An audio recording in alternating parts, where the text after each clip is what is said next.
This is KLEAN Radio. Welcome, KFWB News Talk 980 Los Angeles, our flagship station, or Extreme Talk XM Channel 165, or on the World Wide Web at cleanradio.com. My furry friend is back in the studio tonight. That was very smooth, Judy. You've been improving while I've been away. You know, it's I've been practicing at home. Really in front of the mirror? Yeah, always. But dressed. Or in the closet. But remember, pleasant. Pleasant, right. Patrick's orders. Yes. I want to welcome everybody out there listening. I want to we're a show about addiction and recovery and the life after. It's pretty amazing. We're constantly, because of the show, getting calls from people that are needing help, and we wish we could give everybody a bed. Yeah, but we're having some success. Yeah. It was pretty cool, actually, because you've been out of town a lot, and you're every Sunday night at the treatment center.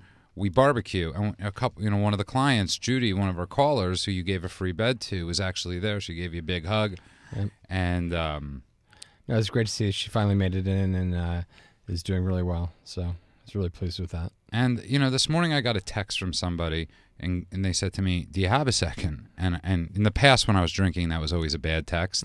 Well, we didn't text in those days, but you had 2 cans and a string. But now, when you get these texts all the time, and you know what's coming next. It's either I have a problem or a friend of mine has a problem, and it's pretty cool that we get these texts. We get these calls for people going, and it was a friend of hers that's got, really struggling. And there are a lot of people out there that are really struggling, whether it's, with addiction, their family members. Give us a call, because we know, there is hope. Yeah, and as always, we encourage people to call. Yeah. And you don't have to give your real name. Call, talk about your problem. We're going to have a great show tonight. Yeah. We've got some wonderful guests from Britain, people that I've been speaking to and working with. And it's going to be very interesting. So we're going to have a really, really unique, different perspective on addiction and how things work in different countries. But it also might, what's pretty amazing is it actually might also be the same perspective because, Well, that we will find out or we won't. It's like a tease. It's like a radio tease. You never know. That's right. And what else has been going on? Just working really hard, yeah. Traveling a lot. So I'm glad to be back for a little while. Here for a couple weeks. So you're going to get me for 2 weeks in a row. No, we're not. You're leaving on Thursday. Oh, I'm leaving on Thursday. Well, you won't be getting me for 2 weeks in a row. I'm your personal. That's right. I have to go to New Orleans. I'm your personal driver. So, by the way, give us a call if you're out there. We have a lot of people that are out there listening. We have, and I was giving him a shout out last week. We have people that are on the road in trucks. Twiggy, don't call Twiggy. Don't tweet during the show. And he tweets during the show. I'm hoping he's pulled over at a rest stop somewhere. Right. But he's like a trucker across America that's just listening. We have these awesome calls. We have just all over, just people that are touching base with us, and we have people from Britain, that are amazing. posting on Facebook. And it's like the middle of the night. Yeah, and it's really cool. I mean, it's so cool. So give us a call. Let us know how you're doing. And one of the things I want to talk about, I think, is so important tonight. We were talking about this before with our guests. Is we're not very big tough love people. You're not going to call in. We're not going to go, "You're a bad boy," or a bad girl, or any of that stuff. I mean, that's just our philosophy in a sense. Is not beating people up. Well, we're about hope and recovery, not beating people up or casting people off. So, and the phone lines are starting to light up already. But let's introduce our guests. Absolutely. Sitting to my right, we have Mark Gilman. For people out there, he does a lot. He wrote a lot down here. But he's a criminologist who began his career studying brown powder heroin use in the north of England. And it says on top he's a red poppy laper. Wearing a red poppy. Oh, he's wearing a... Okay. Yeah. And... for the equivalent of Veterans Day for... Oh, your Happy Veterans Day. Yeah. What do they call it in England? It's Remembrance Sunday. Remembrance Sunday. And to his right, we have David Goodlad. And David, he had passed this card to me. He said he was going to do that so he seemed professional. He's an FRSHMA DIP MVAC. Why don't you tell people, David, what you do? Yeah, I'm the Chief Executive of Triage Healthcare. You want to move up a little bit? Yeah. We specialise in the treatment of addictions, and I'm a licensed therapist. And you're from Canterbury. Yeah, well, I'm I'm from Manchester, but Right. Canterbury is where I live. Right. Very good. And Mark is from Manchester. I am indeed, yeah. Manchester, England, yeah.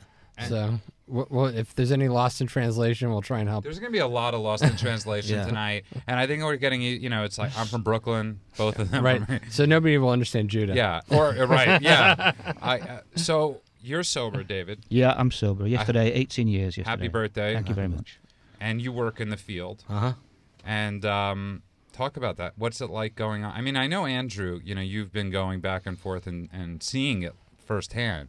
What's Right. going on? Well, there's been a lot of interest from our side of the river, or lake, or pond, or whatever is the current saying is, but about abstinence-based program in America and the move towards harm reduction. And so I've been very interested in going to England and Scotland and looking at places where harm reduction is the norm, and now they're looking towards abstinence. So I think it's sort of a very interesting dynamic between the two countries, and these two gentlemen were kind enough to visit and share a lot of their opinions with us, and I think we're going to find the show very interesting as we discuss that shifting dynamic within both countries. Well, I actually think it's very interesting. I love hearing an alcoholic's take on a recovering alcoholic's take, but I also love hearing people that aren't like you, Mark, that are helping people with sobriety and in the addiction field, but aren't sober themselves. Mm-hmm. Yeah. I mean, I've worked in pretty much every branch of this endeavour for 30 years now, in research, in policy, and indeed in practice. And it's, as Andrew says, we're kind of like ships that are meeting in the night. We have had a very harm reduction oriented approach, which basically means we've been more concerned, being absolutely blunt about it, with the public's health and safety primarily, and that's the harm reduction approach. Right. Not the user per se. No, so you could have a situation in the UK where an investment is seen to be successful as long as there is a public health and safety gain. So crime is reduced, bloodborne virus transmission, such as HIV, is reduced, and then hopefully the addict or alcoholic gets better, but that might not necessarily be the primary purpose of the intervention. So in the United States, we have very little harm reduction. So in your experience, sort of what do you see in Manchester, for example, in terms of population of drug users? Have they been on methadone maintenance for a long time? Explain to our users sort of what Listeners. our listeners. Explain to our users. Hey, they're using clean. Yeah. What your experience is with what's going on in the state of, or the country of England, and Manchester in particular. Yeah, well, as I say, the response has been one of public health and safety. So if you've got heroin use in your profile, then the primary response would be methadone maintenance, right. Where you may well be on methadone maintenance for 4, 5, 6, 10 longer years. And you'll stay on methadone maintenance as long as there is a public health and safety gain from you being there. So what does it take? Let's say I've been, using heroin. And how does normally somebody get into this is that a hypothetical system? How does we don't need that clip out there. So anyway, how would hypothetically I get into the system? I'm maybe having withdrawals from using, and what would I do? Yeah, well, you could go and see your GP, your intern, and you just ask for a referral to a specialist clinic. Right. They'd do an assessment. And they'd probably, nowadays, you'd get a prescription for methadone. You get a dose of methadone pretty much the same day. Right. In most places. We don't have any waiting lists any longer in most places, which is a success.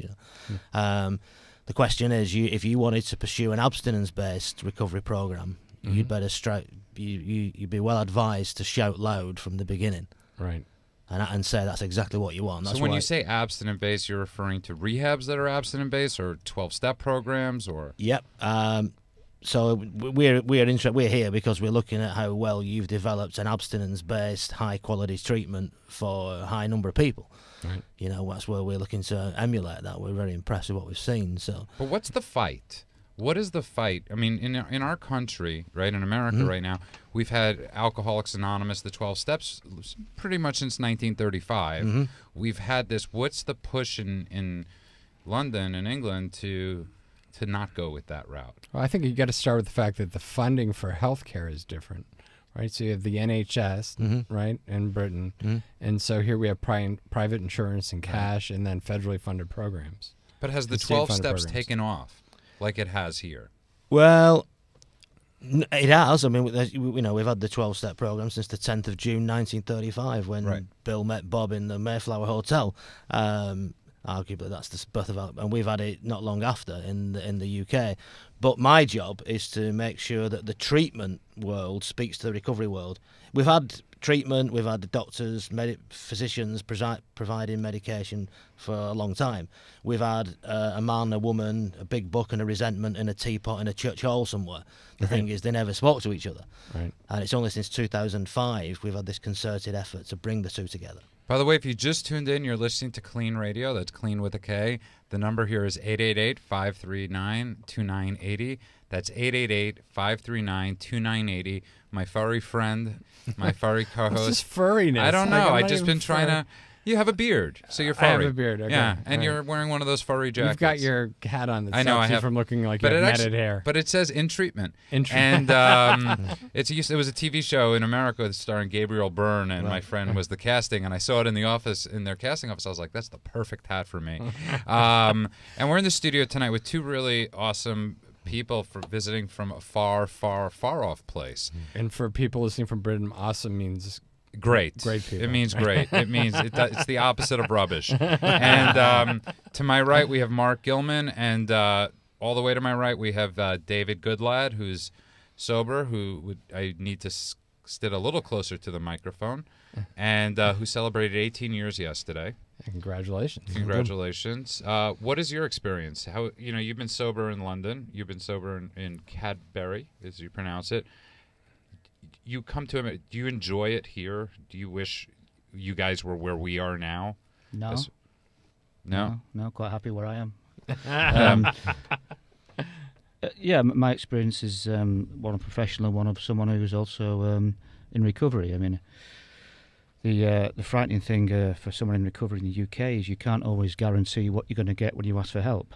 And I think most of the time I've spoken to people here have pretty much said the same thing. They're not quite sure what they're going to get. And there's sort of confusion created by treatment providers on what's the best thing, including sponsors, etc. You must do it this way, you must do it that way.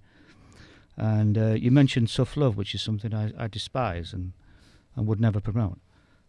I think calculated decision-taking and taking responsibility for one's own feelings and one's own actions are a far more adult way of looking at it, rather than just being tough for tough's sake.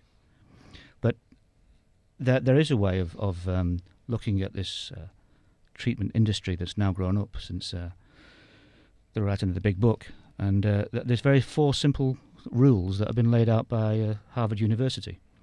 And rule number one is that the treatment centre or the treatment approach must provide a system whereby a set of behaviours competes with the addicting behaviour.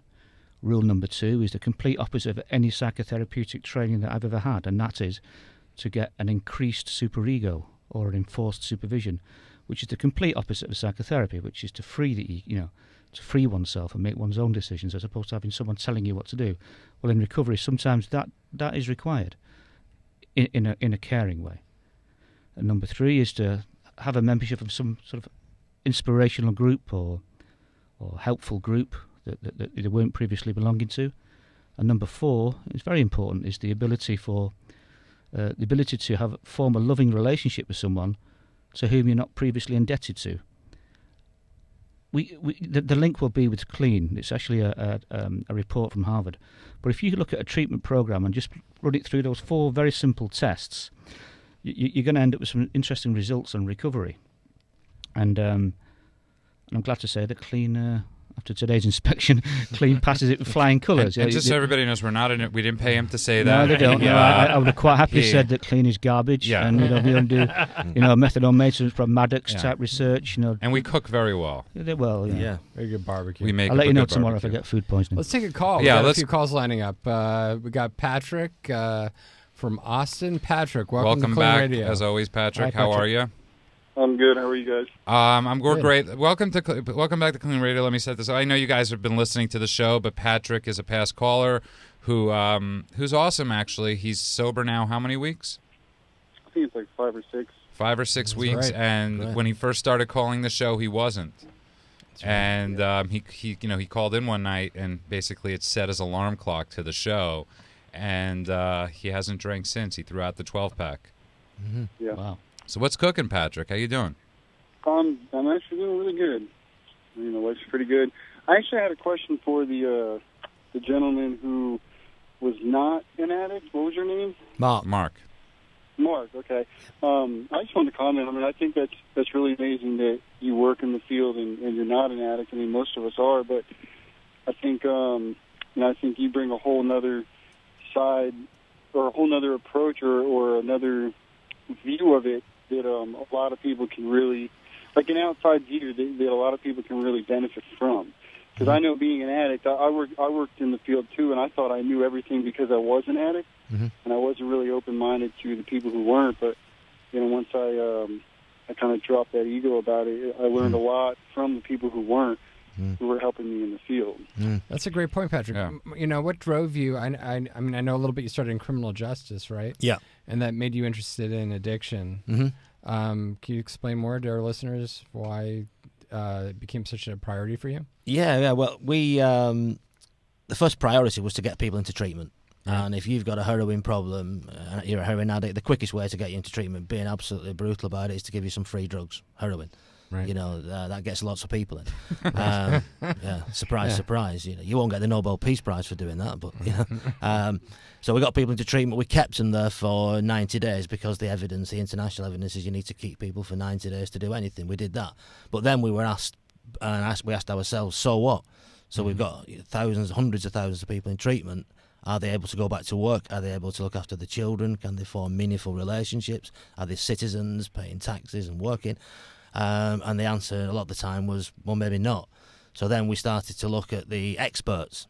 Who are the experts in recovery? And at that point, then I had to find the humility as a professional to go across the land of recovery where the guinea pigs were the white coats, yeah, Right.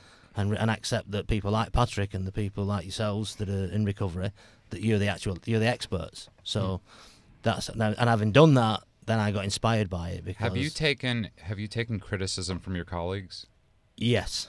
You're taking some pretty bad criticism. Yeah, and the reason I ask that is because people aren't always aware. Patrick, it really is an amazing question that people aren't always aware of. In the Big Book of Alcoholics Anonymous, Dr. Silkworth, who, I know a lot of people like to say his stuff is a little outdated, but about 75 years ago, he was looked upon very badly for coming out with his points of view. Yeah. And look at Carl Jung. Right, Carl Jung. Carl Jung, treating Roland Hazard in the 1929, 1930. So have you faced, for both of you, from your critics, people have been extremely critical of you guys? Yeah. But I mean, it's been, they have, but it's not. I mean, I take comfort from the fact that what I've seen today, being with you people and being at the KLEAN Treatment and at the barbecue, is people who are doing this thing. Lives are transformed. I've seen miracles. I've met people in open meetings, open 12-step meetings, literally, who I thought were dead. I met a woman a few years ago in a Narcotics Anonymous open meeting who, last time I'd seen her, she'd be carried off in an ambulance on a Christmas Eve for injecting drugs in her groin. And I assumed she was dead, and she wasn't. She's alive and well in Narcotics Anonymous. So what do you think, Patrick? I think it's amazing. I mean, I really do. I know a lot of people who, it's hard to understand an addict if you're not one or if you've never experienced it. And I know a lot of people, rather than would want to help somebody who's addicted to heroin or crack or whatever it is, they would rather just judge them and shut them out of their lives. And there's very few people who actually would take that and actually turn it into a passion and help them. And I think that's really cool. I mean, you're right. That's a great compliment. And I think it is amazing because I think for so long, when we deal with this all the time, we happen to be sober. But so often in this field, people look at people and go, well, you're not sober. How can you help me? Right. You don't exactly say to a heart specialist, well, you don't have a heart attack. How can you help me? Exactly. Well, Patrick, we're going to have to move on to some other calls, but thank you so much for calling, and congratulations on staying sober. Patrick, I'll talk to you next week, and I'll talk to you. We'll see you on Facebook. All right, cool, bye. Let's move straight into another call. We got Kenny from Gardenia. Kenny, doing there? welcome to Clean Radio. Kenny, How are you welcome doing? to Clean Radio. Oh, I'm good, thanks. I'm actually clean myself. Oh, good. Okay. Yeah, so anyhow, I was just calling to, I guess, share my testimony, and if anybody listening, finds it helpful, then hey, it's all worth it. I'm 26 years old. I just turned 26, and Happy birthday. I quit everything a little over 5 years ago, and the difference is like night and day. It's completely different. Like, I actually started my business like right after I quit. Not that it matters or anything, but anywho, I guess I just wanted to just mention that my addictions were alcohol, weed, and cigarettes, and people debate that weed's not a big deal, it's not that addicting, but No, we don't debate that We here. don't We debate that. fully We agree. acknowledge We in know the that. clean. Yeah. okay. Well, for me, I was like a heroin addict on weed, basically. Right. And you know what? That's a very interesting thing, Kenny, because I want you to talk about this. You're 26 years old, and a lot of people, you're right, don't understand this. I think a lot of that comes from the 1960s, where the weed wasn't as potent as it was today. Well, it's certainly part of it. Yeah. Right. Where now it's 40 times stronger. 40 times As stronger. much as 40 times stronger Yeah. than it was. And if you eat it, And if you basically eat get it, addicted it to has a whole being other high, effect. so, yeah.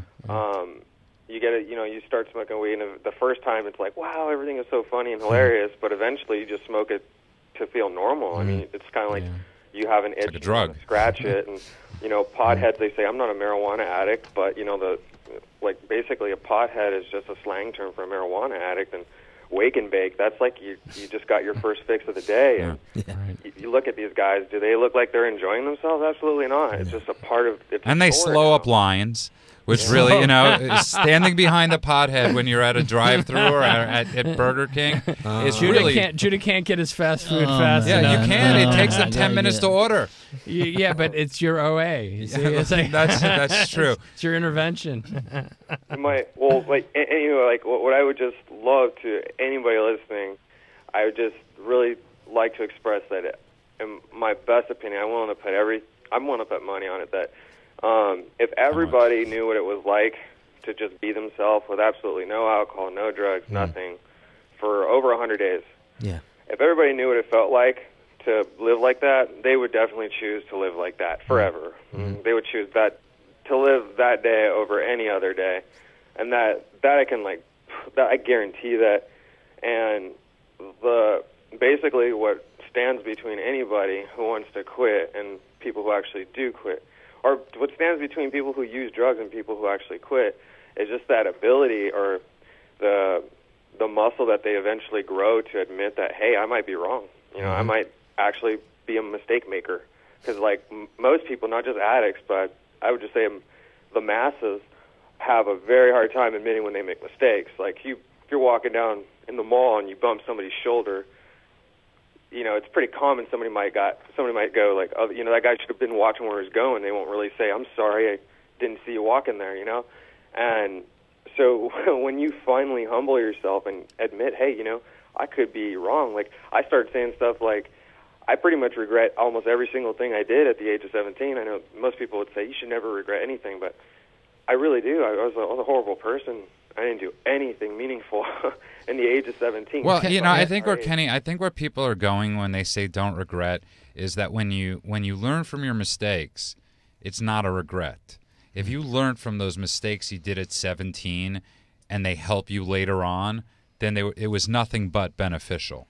Yeah, Kenny, I really appreciate you sharing your perspective, and thank you so much for listening. We're going to have to move on, though. Yeah. If you just tuned in, if you're listening to Clean Radio, that's Clean with a K. The number here is 888-539-2980. That's 888-539-2980. We have a great show tonight. We're in the studio with David Goodlad. He's the CEO of Triage Healthcare. And also to my right, we have Mark Gilman, who's a criminologist, and he's got a lot going on, too. He wrote a lot of notes. Yeah. And you're really a pretty cool guy, and I think both of you, but I think Patrick summed it up, is you're helping addicts and alcoholics, and you're not one. And that's a pretty cool thing. What Mark also does is he gives a voice. In the UK, there's a very small voice of recovery in the so-called professional treatment field. Apart from private treatment, which provides most of the residential So let's talk Why about is that that? though. Why is it that It's there's just so much small voice. Why is it that there's so much resistance to the idea that people that are addicted or have problems, and also there's this separation of alcohol and drugs, Yeah. which is fascinating. I mean, in America, nobody would even think to really separate it that much, but there's Apart from AA. apart from AA, Right. but there's a clear separation in Britain, and certainly in a public policy mode, right? I mean, Yeah. Mark, you deal primarily with drugs, right? Heroin and crack. Right, and not alcohol. That's right. Right, and you have to work with someone else to deal with the alcohol part of it. Yeah. So when addicts present themselves and they're drinking and also using heroin, you get them on methadone maintenance. How do they deal with the alcohol part? Is it dealt with at all, or? Well, it will be as of the 1st of April 2013, because we'll go into a new organisation called Public Health England, which Right. will include alcohol as a drug. Right. So They finally woken up to the fact that you can't ignore. Do you think it's because if you acknowledge it, then you might have to look at yourself? I think there's a big part of that. Absolutely, yeah. I think there's a real issue in the UK with self-examination, with the workforce. And also the use of alcohol culturally. Oh, the cultures. I mean, Right. Speaking as somebody who's not in recovery, I mean, I'm very conscious when I come to the States. I don't even bother drinking because You can't get to the point. there's no point. There's no point. Yeah, I had a friend from Canada that once told me, what does American beer make you do? He said piss. Because there's no alcohol in it compared to British and Canadian beer. That's so much So fun. that's a note to our listeners: go to Canada if you want. Yeah, if you really- want bad beer. advice. Right? Yeah, but I think it's very interesting because how are you? Like, for instance, we're dealing with this, and we're going to be dealing with this a lot coming up. Is the holidays? Yeah. Right. So we have a lot of people in treatment. Their biggest fear is the holidays are coming up. Sure. I've got to go home. I've got to. But we've come to a time in America where families, because they have 12-step group for families, they come to clean. They work on it. Families are going to be sympathetic and might not have the alcohol that they have. Is that like just a crazy thought in England? Pretty much, yeah. I mean, it's there's a suspicion, really, there is a suspicion of people who are abstinent often. What is it? And of course, we are a very secular society as well. I mean, that's a big difference. The US is still, the UK is very secular. That's why smart recovery. I know you spoke about smart recovery some weeks ago. Not that smart. Yeah, but a secular alternative to 12-step based therapy. So the issue of religion and how that works within the country and people's sense of spirituality is very different. Very, very much. It's funny though. We're not secular.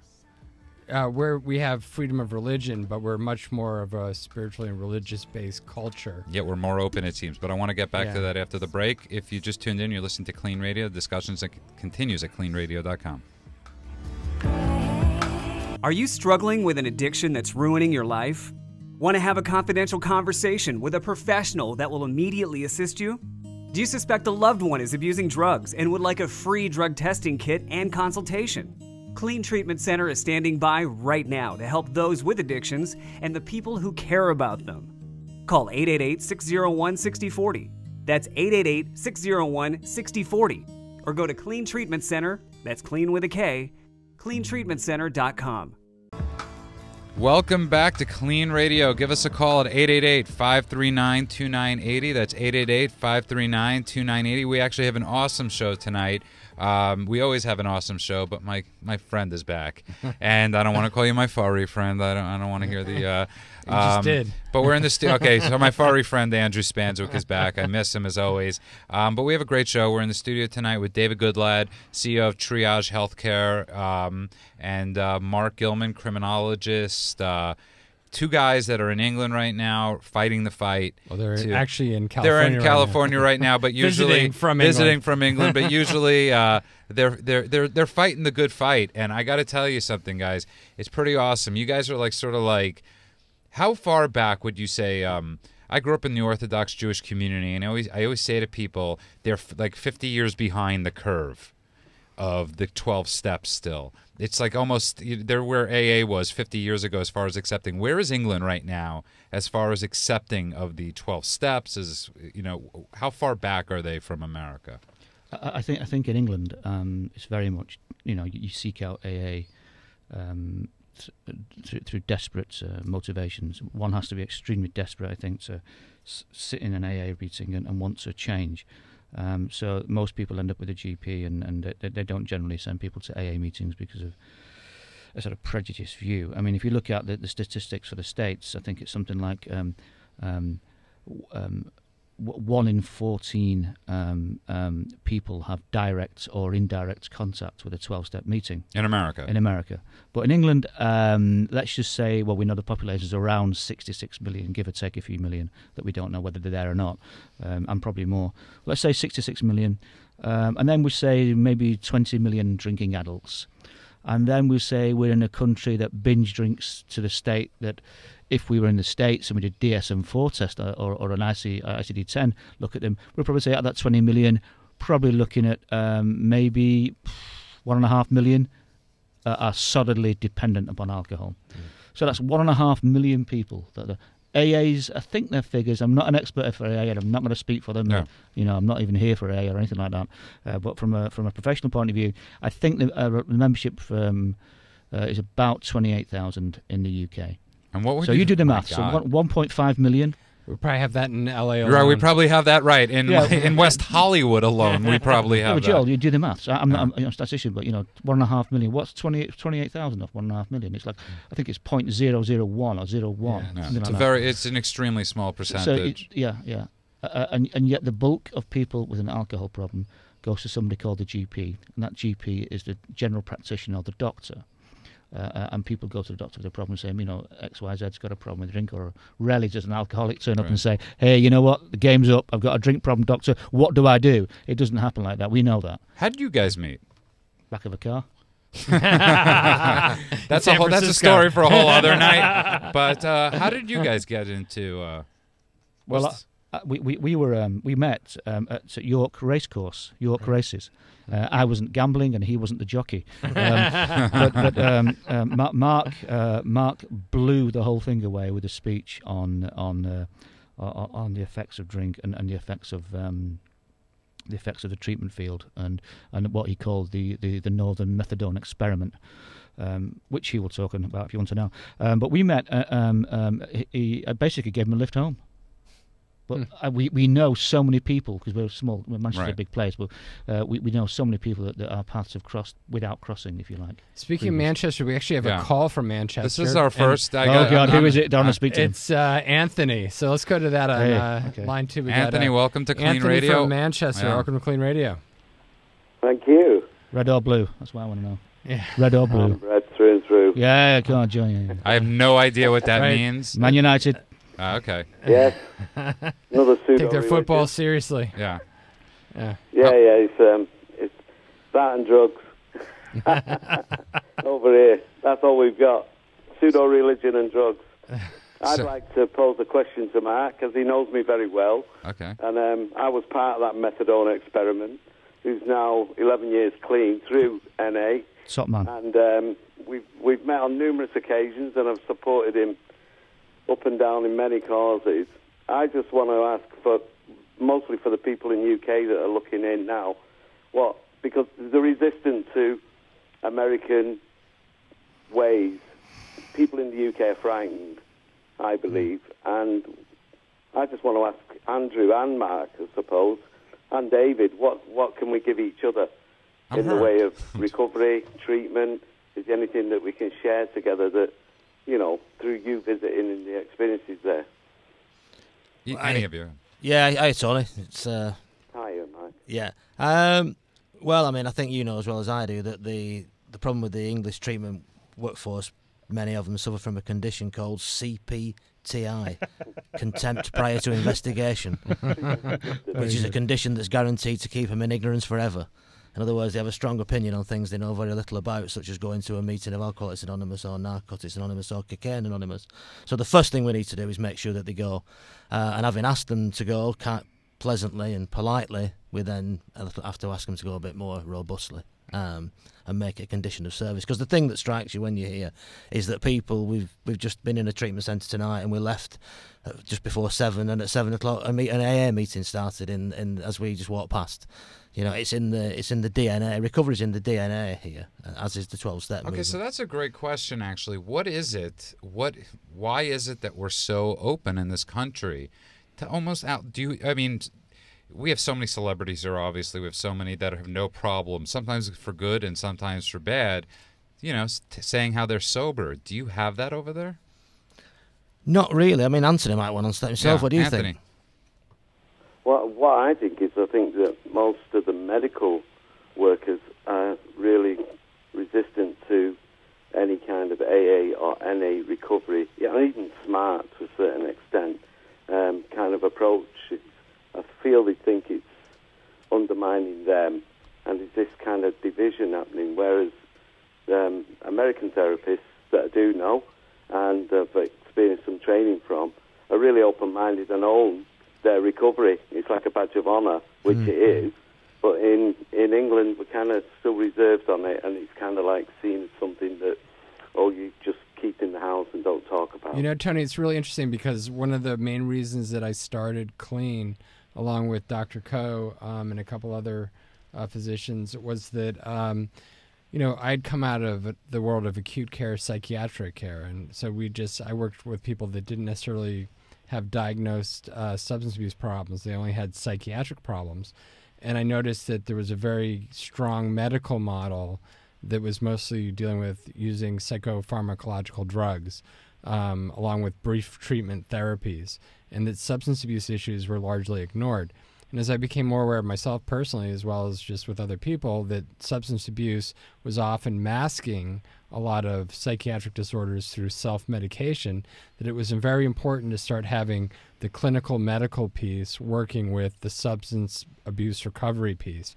And so what we've done at KLEAN is actually layer it. So we have an underlying medical model with detox, and then we have therapy with clinicians, psychologists, people that are actually licensed to do therapy. But then we also have, on top of that, a social model. And our clients are allowed to choose. They can go to AA or they can go to Buddhist recovery models, social models. And that combination of those multiple modalities of care and different levels of care, I found, give the best outcomes. Mm-hmm. By the way, if you just tuned in, you're listening to KLEAN Radio. That's KLEAN with a K. The number here is 888-539-2980. We're actually having our first call from Manchester. We have Anthony. Anthony, I got a question for you. I'm curious about this that I never even really thought of. And Eric Clapton, who's one of the most famous English, one of the most famous people ever, sober, owns a rehab called Crossroads. And does a lot of good work. And does amazing work. And I never really thought about why didn't he open it up in England? Well, Why is it in Antigua? Read his book. It's in the book. Okay. Read his book. If you've not read his book, read his book. If you're out there in recovery, you've not read Eric's book, read it. It's a top book, top man. It's a good question, though. So for the people that haven't... It's in his book. Okay. You're not David's going to hold it as You're not going to give the reveal? I think David's got royalties in that book. Yeah, I actually think that too. I'll tell you why. Eric Clapton. Well, Eric Clapton's like God here, and no one can talk against God. It's only he's helped out guys like me, he's just normal blokes. He's done stuff. He's unspoken, and I'm not going to blow away his gifts. No, he's very humble. But there's a real reason why he chose that. And the personal debt he got into and the sacrifices he made. People think he's a big rich guy. No. Eric Clapton. I mean, I was watching the other night on Netflix. This Crossroads that he does, and all these musicians that came together to, for a charity for Crossroads, which is his rehab. I mean, it's pretty amazing stuff. But prior to that, though, the treatment centre, he really went out on a limb personally before he started doing those consultative benefits. Financially, no, completely. And he does treat locals as well. It's not just sort of wealthy Europeans. Anthony, Tony, that question that you said, what can we do together to almost cross-contaminate? What I think, having been in this field for nearly 20 years, is what I know about America is the standard of customer service and the standard of what we call hotel facilities and treatment centres. And it's really about that I think that the Americans could probably help the British with just really raising an awareness. I'm not slagging off treatment centres. There's some great people out there. We all know who they are.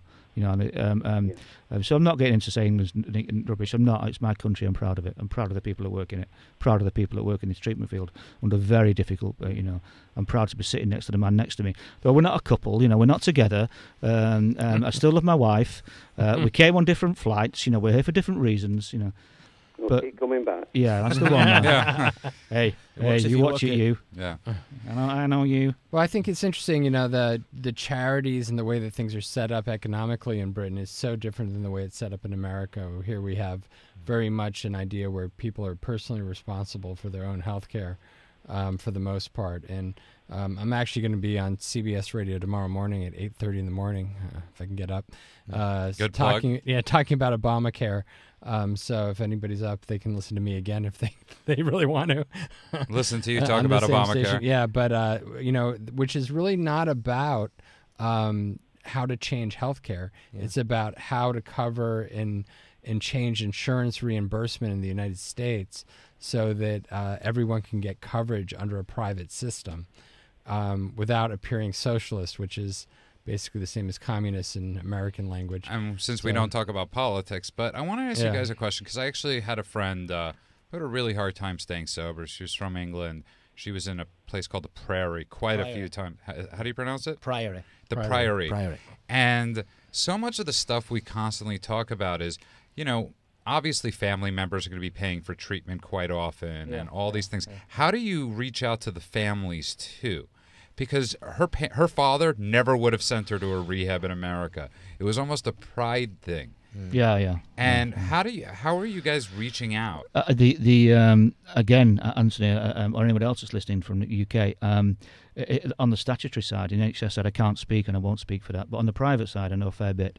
And most groups like the Priory, who have 22 hospitals, or say East Coast Recovery Centre and Lowestoft, amazing, absolutely amazing setup. You know, I know the rest of the clinics that are really good. I'm not gonna, because I haven't named them doesn't mean saying I don't rate them. I do.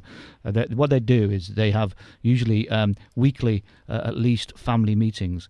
So the family members would come in and get join in a group. Some of them do family conjoints where they and then they do like some guys do a really interesting, dangerous, if you like, meeting whereby a family member comes in and sits in the service users or the patient's group and just basically gives a step one about themselves. So they say, this is what it's been like for me. And the whole group gets to hear what it's been like for that family member in front of the addicts, and then they leave, and then the group goes, "Oh yeah, well you know what, you didn't tell us that, and you didn't tell us that in your life story," and they sort of do the stuff like so they do stuff like that, and there's some very interesting stuff out there. And I'd say within the private sector, that they should be proud of what I think is a trailblazing approach. They really do. You know, that they've listened and they've learned, and a lot of them are real learning organisations. You know, from a chief exec down, they know the culture carriers. I think sorry to interrupt. I think the NHS and groups like that are scared of being direct to addicts in that context, like a rehab setting. I think that's what they can learn a lot. I think that to go back on what Andrew was saying there about choose diagnosis and mental health. I think it's easier to say you're mentally ill than say you're an addict in England. Because if you're it used to be like that here. Well, you know, I mean, that's a stigma we still face. I mean, one of the reasons I started really extensive dual diagnosis treatment center is that, you know, there's still more stigma, actually probably to mental illness than to drug and alcohol use. And the fact that there's so much comorbidity between the two, there's a real need to understand people holistically within all the problems they have.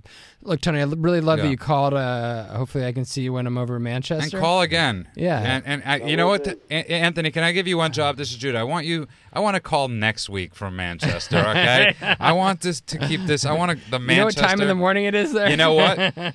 All the better. I don't care. Stupid o'clock. 4 a.m. Stupid o'clock. 4 a.m. Actually, get a drunk guy on the street if you can.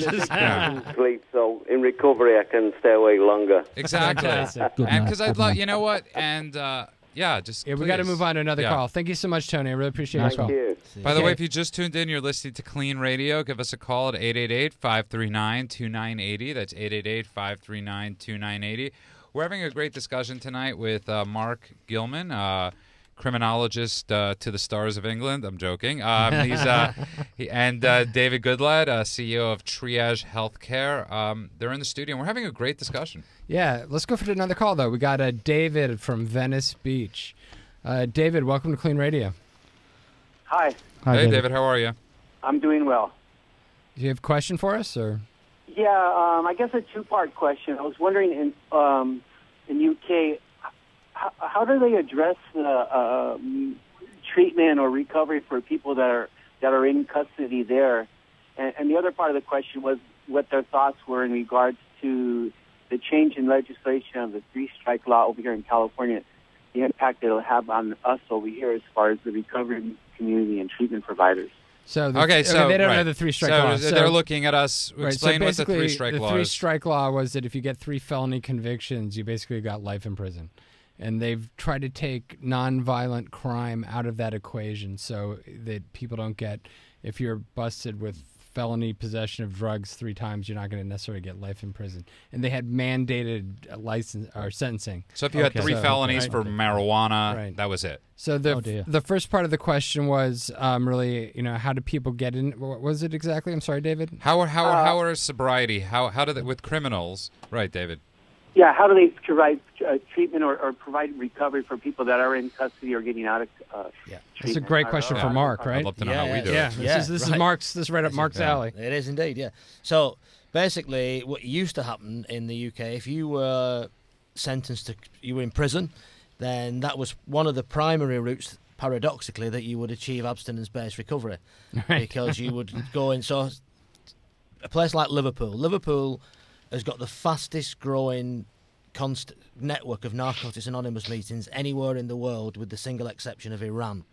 Clearly the UK recovery movement is at its heart. The contemporary one is a working class thing. Yeah. People who speak like me, and though it's difficult to understand. Is NA bigger Is NA bigger there than AA? No, but NA is growing faster in places where there is accessible treatment, 12-step treatment, Liverpool. And then when people go into treatment in Liverpool, they're going into family recovery. Whole families go in. It's the nature of north of England families. But in terms of custody, it used to be the fastest way into abstinence-based recovery was often via prison. And when people get picked up on possession, or were there actual, we have very strict drug laws stemming from Rockefeller, and then Nixon put, marijuana on Schedule 1, so right up there with heroin and cocaine. If you get arrested in the UK for an acquisitive crime, in other words, theft, for example, you will be mandatorily tested for a Class A drug. And if you automatically, and if you are positive for heroin or cocaine, and that includes crack, obviously, then you will be required to enter treatment. And it's just those 2 drugs? Just those 2 drugs, just heroin and cocaine, yeah. That's one of the questions, we've talked about a lot, is the absence of meth in the UK is kind of... Ketamine is the big one. Ketamine's big. But in terms of the question, and it's a great question, because now, if you go into custody, into prison, you are likely to get on methadone maintenance in prison as well now.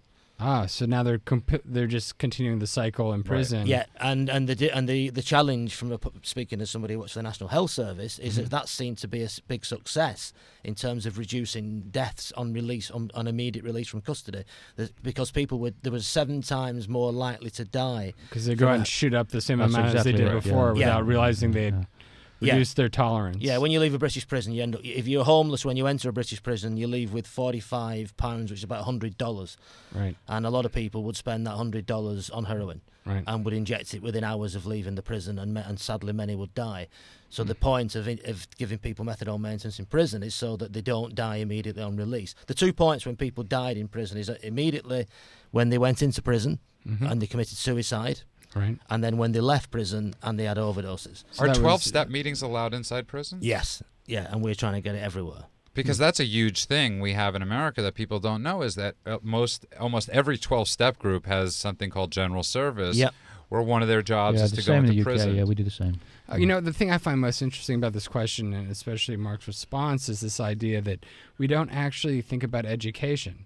We don't actually think about telling people that, hey, you were addicted when you came in, you detoxed here in prison, and there's something called tolerance. And if you go out and shoot up the same amount you did when you came in here, you're probably going to overdose. We work with over 200 treatment centres, my organisation, and we have a standard operating procedure, standard policy. If any clinic out there is listening and wants a copy of a standard policy for advice on what to say to people when they are self-discharging from a treatment centre, whether that's for alcohol, which is it's just as bad, people when they relapse, it's a big one, a very big one, or heroin, or any of this. I think as a professional, I'm obliged. In fact, I believe the NTA and if Mark NGN as it was, had a memorandum of understanding about the standards to deliver to advise service users when they discharge or leave, to warn them exactly of what tolerance point that Andrew's just mentioned, and I think it's critical. If anyone wants a copy of that, just do you think that would actually work though? That's actually a very, because you're basically saying to an addict, you're saying, I mean, but addicts in general, you won't know until you do it. Right.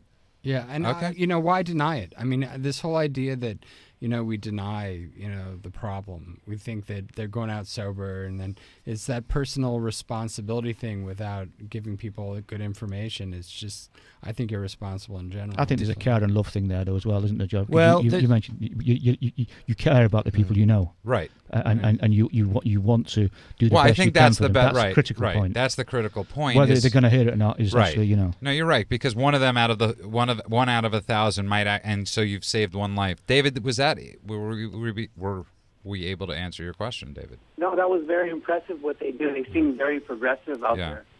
It's I can give you a real from the world of research. Over a 30-year period, studying heroin addicts in the US, over a 30-year period, it's 50-30-20. Over 30 years in the United States, 50% of heroin addicts will be dead. 30% will still be using, and 20% will be in long-term recovery. In the UK, only 30% will be dead. Probably something like 20%, maybe less, will be recovering. But a big bulk of our people will be on methadone maintenance and on welfare. So essentially, you're going to be America in 1970, in New York City from 1970 to 1990. That's what it sounds like almost. Well, what I think is interesting is that there's so much room for reform, both of on all sorts of levels of policy and treatment, and that it's not just to say you have to have good treatment centers, you have to have accessibility, but you have to have government policy that matches up with what you're doing, and then funds the programs that are really working. And it's hard to, some people are saved by the simplest and most rudimentary programs. Even methadone maintenance, a lot of people get on it, eventually get off it, and do okay. And, the 5% maybe that succeed from that method and live, it's hard to argue that it's a total failure. So one thing that I've been trying to do in my conversations with people in Britain and the rest of America is talk about how you can have public health as well as abstinence-based treatment program, and have those two merged together. So the chronic methadone maintenance public health model client that is unable to get off of methadone or unwilling is not left out in the cold because all of a sudden the government decides that no, everybody's going to go abstinence-based. And that, the same thing here in the United States where we now have people that have lengthy Suboxone detoxes, 2 years, 3 years now we're seeing. That we shouldn't necessarily vilify the fact that they have a process to get to abstinence. Abstinence, I believe, should be the goal for everyone. Right, but the question is... But it's not necessarily for everyone. And, there still are these externalities, these secondary effects of people going abstinent that aren't ready and then dying from relapsing. So it's important, I think, that we embrace everything that works. AA doesn't work completely for everyone. And we talked earlier about religion, that sometimes that's a big block for people. And sometimes it saves people's lives. So, I mean, I guess what we're saying is whatever helps. Yeah. Well, that's I can give you... David, by the way, thank you for the call. Yeah, great call. Thank you. What we're saying now is basically it's dead straightforward. Everyone can recover. Not everyone will recover. We don't know who will recover. We never know who will recover. Probably never will know exactly who will recover. We've had Project Match. Therefore, though, we need to give everybody every chance. We can't do it for them, but we give them every chance. And then those who stick with the winners, What about people that say that that's enabling? That you're enabling people to keep using because you keep giving them like a safety net. Yeah, it's a fantastic question, but the politics with a large P and indeed with a small p in the UK are you would be a very brave politician or a very brave city mayor Right. that would turn the methadone tap off. I'm going to give you a better response, and I'm going to quote my father on this one. As long as his son is alive, there's a chance. Sure. Yeah, And that's exactly it. I think that's the greatest message, really, we're saying out there is like, if somebody's alive, we're going to try to get you. And I think that's when, David was speaking earlier about our earlier conversation about the tough love movement and how so many people we've heard of and I know of that have died from basically being abandoned by their family and just told that they were bad. That sort of almost religious Calvinistic sort of vilification, puritanical almost vilification. Wow, that was a lot. Of drug use and alcohol use at the expense of loving and caring and hope. Well, I think what it comes down to is how do you punish somebody? And we talk about this all the time. How do you punish somebody that's willing to stick a needle in their arm? Smoke, they're already doing it. Smoke crack under a bridge. Yeah. Drink, till their liver is shot. Because sorry. I think the root of this is lack of understanding. Yeah. And the reason that there's lack of understanding can only be there's only one answer to that, and that is lack of exploration. Explore more, find out more about that individual, And then you sound like you're both doing it. And just find out more. we're running out of time. It's been a great show. yeah. I can't believe we're ending. So Yeah. that hour just whipped right by. So. And I won't see you for a while. I'll see you, but Yeah. people won't hear you for a while. Yeah, I'll be back on the week of the 23rd. So. But I really want to thank our guest tonight. You guys are always welcome back. I know you're not going to fly back for this, but give us a call. Get us more calls from Manchester because, what you guys are doing. I want to thank Mark Gilman, criminologist, all-around awesome dude that's fighting the fight in England, and also David Goodlad, CEO of Triage Healthcare. We're running out of time. I just want to say that we will put their information up on our Facebook page, which is KLEAN Center or Facebook.com/KLEAN Center. So people can go there and look up David and Mark's information, ask questions. Yeah. Facebook/KLEAN Radio. Okay. That's the end. Sorry. We will speak to everybody soon when KLEAN Radio returns next week. The discussion continues at KLEANRadio.com. Are you struggling with an addiction that's ruining your life? Want to have a confidential conversation with a professional that will immediately assist you? Do you suspect a loved one is abusing drugs and would like a free drug testing kit and consultation? KLEAN Treatment Center is standing by right now to help those with addictions and the people who care about them. Call 888-601-6040. That's 888-601-6040. Or go to KLEAN Treatment Center, that's clean with a K, KLEANTreatmentCenter.com.